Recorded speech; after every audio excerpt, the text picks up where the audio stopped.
አንድ አምላክ በሚሆን በስመ አብ ወወልድ ወመንፈስ ቅዱስ አሐዱ አምላክ አሜን።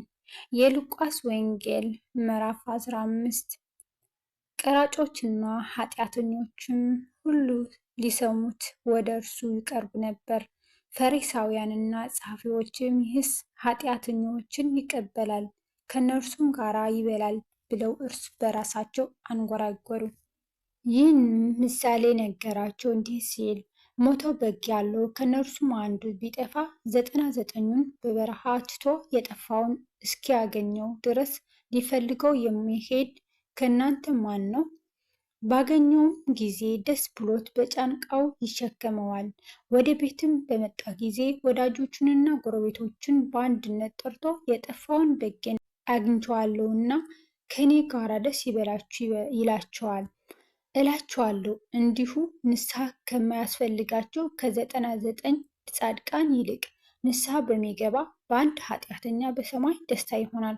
ወይም 10 ድሪም ያላት 1 ድሪም ቢጠፋባት መብራት አብርታ ቤቷንም ጠርጋ እስክታገኘው ድረስ አጥብቃ የማትፈልግ ሴት ማን ናት? ባገኘሁትም ጊዜ ወዳጆቹንና ጎረቤቶቿን በአንድነት ጠርታ የጠፋውን ድሪሜን አግኝቼዋለሁና ከእኔ ጋር ደስ ይበላችሁ ትላቸዋለች። እላችኋለሁ እንዲሁ ንስሐ በሚገባ በአንድ ኃጢአተኛ በእግዚአብሔር መላእክት ፊት ደስታ ይሆናል። እንዲህም አለ። አንድ ሰው 2 ልጆች ነበሩት። ከእነርሱም ታናሹ አባቱን አባቴ ሆይ ከገንዘብህ የሚደርሰኝን ክፍል ስጠኝ አለው። ገንዘቡንም አካፈላቸው። ከጥቂት ቀንም በኋላ ታናሹ ልጅ ገንዘቡን ሁሉ ሰብስቦ ወደ ሩቅ ሀገር ሄደ። ከዚያም ያባከነ ገንዘቡን በተነ። ሁሉንም ከከሰረ በኋላ በዚያች አገር ጽኑ ራብ ሆነ። እርሱም ይጨነቅ ጀመር። ሄዶም ከዚያች ሀገር ሰዎች ከአንዱ ጋር ተዳበለ። እርሱም እሪያ ሊያሰማራ ወደ ሜዳ ሰደደው። እሪያዎችም ከሚበሉት አሰር ሊጠግብ ይመኝ ነበር፣ የሚሰጠውም አልነበረም። ወደ ልቡም ተመልሶ እንዲህ አለ፣ እንጀራ የሚተርፋቸው የአባቴ ሙያተኞች ስንት ናቸው? እኔ ግን ከዚህ በራብ እጠፋለሁ። ተነስቼም ወደ አባቴ እሄዳለሁና አባቴ ሆይ በሰማይና በፊትህ በደልሁ፣ ወደፊትም ልጅህ ልባል አይገባኝም። ከሙያተኞች አንዱ እንደ አንዱ አድርገኝ እለዋለሁ። ተነስቶም ወደ አባቱ መጣ። እርሱም ገና ሩቅ ሳለ አባቱ አየውና አዘነለት። ሮጦም አንገቱን አቀፈውና ሳመው። ልጁም አባቴ ሆይ በሰማይና በፊት በደልኩ፣ ወደፊትም ልጅ ልባል አይገባኝም አለው። አባቱም ግን በሪያዎቹ አለ፣ ፈጥናችሁ ከሁሉ የተሻለ ልብስ አምጡና አልብሱት፣ ለእጁ ቀለበት ለእግሩም ጫማ፣ የሰባውን ፊሪዳ አምጥታችሁ እረዱት፣ እንብላም ደስም ይበለን። ይህ ልጄ ሞቶ ነበርና ደግሞ ሕያው ሆኗል፣ ጠፍቶም ነበር ተገኝቷልም። ደስም ይላቸው ጀመር። ታላቁ ልጁ በእርሻ ነበር። መጥቶም ወደ ቤት በቀረበ ጊዜ የመሰንቆና የዘፈን ድምፅ ሰማ። ከብላቴናዎችም አንዱን ጠርቶ ይህ ምንድን ነው ብሎ ጠየቀ። እርሱም ወንድምህ መጥቷልና በደህና ስላገኘው አባትህ የሰባውን ፍሪዳ አረደለት አለው። ታላቁም ተቆጣም፣ ሊገባም አልወደደም። አባቱም ወጥቶ ለመነው። እርሱ ግን መልሶ አባቱን እነሆ ይህን ያህል ዓመት እንደ ባሪያ ተገዝቼልሃለሁ፣ ከትእዛዝህም ከቶ አልተላለፍኩም። ለእኔም ከወዳጆቼ ጋር ደስ እንዲለኝ አንድ ጥቦት ስንኳን አልሰጠኸኝም። ነገር ግን ገንዘብህን ከጋለሞታዎች ጋር በልቶ ይህ ልጅህ በመጣው ጊዜ የሰባውን ፊሪዳ አረድህለት አለው። እርሱ ግን ልጄ ሆይ አንተ ሁል ጊዜ ከእኔ ጋር ነህ፣ ለእኔም የሆነ ሁሉ ያንተ ነው። ዳሩ ግን ይህ ወንድምህ ሞቶ ነበር፣ ሕያው ስለሆነ ጠፍቶም ነበር፣ ስለተገኘ ደስ እንዲለን ፍስሐም እንድናድርግ ይገባናል አለው። ምዕራፍ 16 ደግሞም ለደቀ መዛሙርቱ እንዲህ አለ። መጋቢ የነበረው አንድ ባለጠጋ ሰው ነበረ። በእርሱ ዘንድ ይህ ሰው ያለህን ይበትነዋል ብለው ከሰሱት። ጠርቶም ይህ የምሰማ ምንድን ነው? ወደፊት ለእኔ መጋቢ ልትሆን አትችልምና የመጋቢነትህን ሂሳብ አስረክበኝ አለው። መጋቢውም በልቡ ጌታዬ መጋቢነቱን ከኔ ይወሰዳልና ምን ላድርግ? ለመቆፈር ኃይል የለኝም፣ መለመንም አፍራለሁ። ከመጋቢነቱ ብሻር በቤታቸው እንዲቀበሉኝ የማድርገውን አውቃለሁ አለ። የጌታውንም ባለዕዳዎች እያንዳንዳቸው ጠርቶ የፊተኛውን ለጌታዬ ምን ያህል ዕዳ አለብህ አለው። እርሱም 100 ማድጋ ዘይት አለ፣ ደብዳቤህን እንካ ፈጥነህም ተቀምጠህ 50 ብለህ ጻፍ አለው። በኋላም ሌላውን አንተስ ስንት ዕዳ አለብህ አለው። እርሱም 100 ጫን ስንዴ አለ፣ ደብዳቤህን እንካ 80 ብለህ ጻፍ አለው። ጌታውም አመፀኛውን መጋቢ በልባምነት ስላደረገ አመሰገነው። የዚህ ዓለም ልጆች ለትውልዳቸውን ከብርሃን ልጆች ይልቅ ልባሞች ናቸውና። እኔም እላችኋለሁ የአመፃ ገንዘብ ሲያልቅ በዘላለም ቤቶች እንዲቀበሏችሁ በእርሱ ወዳጆችና ለራሳቸው አድርጉ። ከሁሉ በሚያንስ የታመነ በብዙ ደግሞ የታመነ ነው። ከሁሉ በሚያንስም የሚያምፅ በብዙ ደግሞ አመፀኛ ነው። እንግዲያስ በአመፃ ገንዘብ ካልታመናችሁ እውነተኛውን ገንዘብ ማን አደራ ይሰጣችኋል? በሌላ ሰው ገንዘብ ካልታመናችሁ የእናንተን ማን ይሰጣችኋል? ለሁለት ጌታዎች መገዛት የሚቻለው ባሪያ ማንም የለም። ወይም አንዱን ይጠላልና ሁለተኛውንም ይወዳል፣ ወይም ወደ አንዱ ይጠጋል ሁለተኛውንም ይንቃል። ለእግዚአብሔርና ለገንዘብ መገዛት አትችሉም። ገንዘብንም የሚወዱ ፈሪሳውያን ይህን ሁሉ ሰምተው ያፌዙበት ነበር። እንዲህም አላቸው፣ ራሳችሁን በሰው ፊት የምታጸድቁ እናንተ ናችሁ፣ ነገር ግን እግዚአብሔር ልባችሁን ያውቃል። በሰው ዘንድ የከበረ በእግዚአብሔር ፊት ርኩሰት ነውና። ሕግና ነቢያት እስከ ዮሐንስ ነበሩ። ከዚያ ጀምሮ የእግዚአብሔር መንግሥት ይሰበካል፣ ሁሉም ወደ እርሷ በኃይል ይገቡባታል። ነገር ግን ከሕግ አንዲት ነጥብ ከምትወድቅ ሰማይና ምድር ሊያልፍ ይቀላል። ሚስቱንም የሚፈታ ሁሉ ሌላይቱንም የሚያገባ ያመነዝራል፣ ከባሏም የተፈታችውን የሚያገባ ያመነዝራል። ቀይ ልብስና ቀጭን የተልባ እግር የለበሰ አንድ ባለጠጋ ሰው ነበረ። ዕለት ዕለትም እየተመቸው በደስታ ይኖር ነበር። አልዓዛርም የሚባል አንድ ድሃ በቁስል ተወርሶ በደጁ ተኝቶ ነበር። ከባለጠጋውም ማዕድ ከሚወድቀው ፍርፋሪ ሊጠግብ ይመኝ ነበር። ውሻዎቹ እንኳን መጥተው ቁስሎቹን ይልሱ ነበር። ድሃውም ሞቶ መላእክትም ወደ አብርሃም እቅፍ ወሰዱት።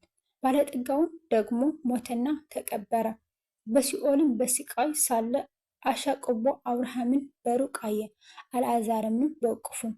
እርሱም እየጮኸ አብርሃም አባት ሆይ ማረን፣ በዚህ ነበልባል እሳቀያለሁና የጣቱን ጫፍ በውሃ ነክሮ ምላሴ እንዲያበርድልኝ አልዓዛርን ስደድልኝ አለ። አብርሃም ግን ልጄ ሆይ አንተ በሕይወትህ ሳለህ መልካም እንደተቀበል አስብ፣ አልዓዛርም እንዲሁ ክፉ። አሁን ግን እርሱ በዚህ ይጽናናል፣ አንተም ትሰቃያለህ። ከዚህም ሁሉ ጋራ ከዚህ ወደ እናንተ ሊያልፉ የሚፈልጉ እንዳይችሉ ወዲያ ያሉ ደግሞ ወደ እኛ እንዳይሻገሩ በእኛና በእናንተ መካከል ታላቅ ገደል ተደርጓል አለ። እርሱም እንኪያስ አባት ሆይ ወደ አባቴ ቤት እንድትሰደው እለምንሃለሁ። 5 ወንድሞች አሉኝና እነርሱም ደግሞ ወደዚህ ስቃይ ስፍራ እንዳይመጡ ይመስክርላቸው አለ። አብርሃም ግን ሙሴና ነቢያት አሏቸው፣ እነርሱን ይስሙ አለው። እርሱም አይደለም አብርሃም አባት ሆይ፣ ነገር ግን ከሙታን አንዱ ቢሄድላቸው ንስሐ ይገባሉ አለ። ሙሴና ነቢያትንም የማይሰሙ ከሆነ ከሙታንም እንኳን አንድ ቢነሳ አያምኑም አለው። ምዕራፍ 17 ለደቀ መዛሙርቱም እንዲህ አለ፣ መሰናክል ግድ ሳይመጣ አይቀርም። ነገር ግን መሰናክሉን ለሚያመጣው ወዮለት። ከነዚህ ከታናናሾቹ አንዱን ከማሰናከል ይልቅ የወፍጮ ድንጋይ በአንገቱ ታስሮ ወደ ባህር ቢጣል ይጠቅመው ነበር። ለራሳችሁ ተጠንቀቁ። ወንድምህ ቢበድልህ ገስጸው፣ ቢጸጸትም ይቅር በለው። በቀንም 7 ጊዜ እንኳን ቢበድልህ በቀንም 7 ጊዜ ተጸጸትኩ እያለ ወደ አንተ ቢመለስ ይቅር በለው። ሐዋርያት ጌታን እምነት ጨምርልን አሉት። ጌታም አለ፣ የሰናፍጭ ቅንጣት የሚያህል እምነት ቢኖራችሁ ይህን ሾላ ለራስህ ወደ ባህር ተተከል ብትሉት ይታዘዝላችኋል ነበር። ከእናንተ የሚያርስ ወይም ከብትን የሚጠብቅ ባሪያ ያለው ከእርሻ ሲመለስ ወዲያው ቅረብና በማዕዱ ተቀመጥ የሚለው ማን ነው? የምበላውን እራቴን አሰናዱልኝ፣ እስክበላና እስክጠጣ ድረስ ታጥቀህ አገልግለኝ፣ በኋላም አንተ ብላና ጠጣ የሚለው አይደለምን? ያንን ባሪያ ያዘዘውን ስላደረገ ያመሰግነዋል። እንዲሁ እናንተ ደግሞ የታዘዛችሁትን ሁሉ ባደረጋችሁ ጊዜ የማንጠቅም ባሪያዎችን ነን፣ ልናድርገው የሚገባንን አድርገናልን በሉ። ወደ ኢየሩሳሌምም ሲሄድ በገሊላና በሰማርያ መካከል አረፈ። ወደ አንዲት መንደርም ሲገባ በሩቅ የቆሙት 10 ለምጻሞች ተገናኙት። እነርሱም እየጮሁ ኢየሱስ ሆይ አቤቱ ማረን አሉ። አይቶም ሂዱ፣ ራሳችሁን ለካህን አሳዩ አላቸው። እነሆም ሲሄዱ ነጹ። ከእነርሱም አንዱ እንደተፈወሰ ባየ ጊዜ በታላቅ ድምፅ እግዚአብሔርን እያከበረ ተመለሰ። እያመሰገነውም በእግሩ ፊት በግንባሩ ወደቀ። እርሱም ሳምራዊ ነበር። ኢየሱስ ክርስቶስን መልሶ 10ሩ አልነጹምን? 9ኙስ ወዴት አሉ? ከዚህ ከልዩ ወገን በቀር እግዚአብሔርን ሊያከብሩ የተመለሱ አልተኙም አለ። እርሱም ተነስና ሂድ፣ እምነትህ አድኖሃል አለው። ፈሪሳውያንም የእግዚአብሔር መንግሥት መቼ ትመጣለች ብለው ቢጠይቁት መልሶ የእግዚአብሔር መንግሥት በመጠባበቅ አትመጣም፣ እንኋት በዚህ ወይም እንኋት በዚያ አይሏትም፣ እነሆ የእግዚአብሔር መንግሥት በመካከላችሁ ናትና አላቸው። ለደቀ መዛሙርቱም እንዲህ አለ፣ ከሰው ልጅ ቀኖች አንዱ እንድታዩ የምትመኙበት ወራት ይመጣል፣ አታዩምም። እነርሱም እነሆ በዚህ ወይም እነሆ በዚያ ይሏቸዋል፣ አትሂዱም፣ አትከተሏቸውም። መብረቅ በርቆ ከሰማይ በታች ካለ ከአንድ አገር ከሰማይ በታች ወዳለው ወደ ሌላ አገር እንደሚያበራ የሰው ልጅ በቀኑ እንዲህ ይሆናል። አስቀድሞ ግን ብዙ መከራ እንዲቀበል ከዚህም ትውልድ እንዲጣል ይገባዋል። በኖህ ዘመንም እንደሆነ በሰው ልጅ ዘመን ደግሞ እንዲሁ ይሆናል። ኖህ ወደ መርከብ አስገባበት ቀን ድረስ ይበሉና ይጠጡ ያግቡና ይጋቡም ነበር። የጥፋት ውሃም መጣ፣ ሁሉንም አጠፋ። እንዲሁ በሎጥ ዘመን እንደሆነ ይበሉ ይጠጡም፣ ይገዙም፣ ይሸጡም፣ ይተክሉም፣ ቤትም ይሰሩ ነበር። ሎጥ ከሶዶም በወጣበት ቀን ግን ከሰማይ እሳትና ዲን ዘነበ፣ ሁሉንም ጠፋ። የሰው ልጅ በሚገለጥበት ቀን እንዲሁ ይሆናል። በዚያም ቀን በሰገነት በቤት ያለውን ዕቃ ሊወስድ አይውረድ፣ እንዲሁም በእርሻ ያለው ወደ ኋላ አይመለስ። የሎጥን ሚስት አስቧት። ነፍሱን ሊያድን የሚፈልግ ሁሉ ያጠፋታል፣ ነፍሱንም የሚያጠፋ ሁሉ በሕይወት ይጠብቃታል። እላችኋለሁ በዚያች ሌሊት 2 ሰዎች በአንድ አልጋ ይሆናሉ፣ አንዱ ይወሰዳል፣ ሁለተኛውም ይቀራል። 2 ሴቶች በአንድ ወፍጮ ይፈጫሉ፣ አንዲቱ ትወሰዳለች፣ ሁለተኛይቱ ትቀራለች። 2 ሰዎች በእርሻ ይሆናሉ፣ አንዱ ይወሰዳል፣ ሁለተኛውም ይቀራል። መልሰውም ጌታ ሆይ ወዴት ነው አሉት። እርሱም ሥጋ ወዳለበት በዚያ አሞራዎች ይሰበሰባሉ አላቸው። ስለ ቃላቱ የቃላት ባለቤት እግዚአብሔር አምላካችን የከበረና የተመሰገነ ይሁን። ወደቀ በተረፈ በአፈ ቅዱሳን ይታረምልኝ። ወስብሐት ለእግዚአብሔር ልዑል ወለወላዲቱ ድንግል ወለመስቀሉ ክቡር አሜን።